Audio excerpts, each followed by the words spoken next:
بسم اللہ الرحمن الرحیم۔ السلام علیکم ورحمۃ اللہ وبرکاتہ۔ الحمدللہ، آج ہم سورہ بقرہ کی آیت نمبر 35 پڑھنے اور سمجھنے جا رہے ہیں۔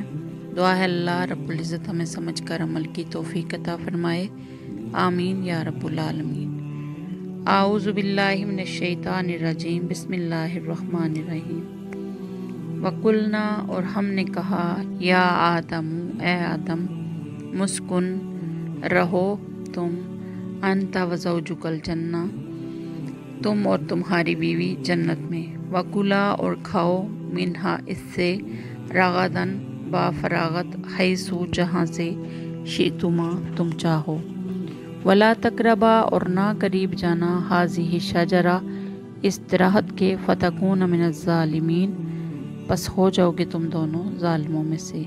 وقلنا یا آدم اسکن انت وزوجک الجنۃ وکلا منہا رغدن حیث شئتما ولا تقربا ہذہ الشجرۃ فتکونا من الظالمین۔ اور ہم نے کہا، آدم، تم اور تمہاری بیوی جنت میں رہو اور اس میں سے جہاں سے چاہو جی بھر کے کھاؤ، مگر اس درخت کے پاس مت جانا ورنہ تم ظالموں میں شمار ہوگے۔ یہ کون سا درخت تھا؟ قرآن کریم نے اس کی وضاحت نہیں فرمائی، نہ اس کے جاننے کی ضرورت ہے۔ اتنا جان لینا کافی ہے کہ جنت کے درختوں میں ایک درخت ایسا تھا جس کا پھل کھانے سے انہیں روک دیا گیا تھا۔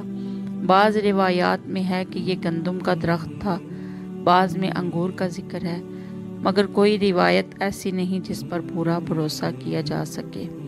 دعا ہے اللہ رب العزت ہمیں سمجھ کر عمل کی توفیق عطا فرمائے، آمین یا رب العالمین۔ السلام علیکم ورحمۃ اللہ وبرکاتہ۔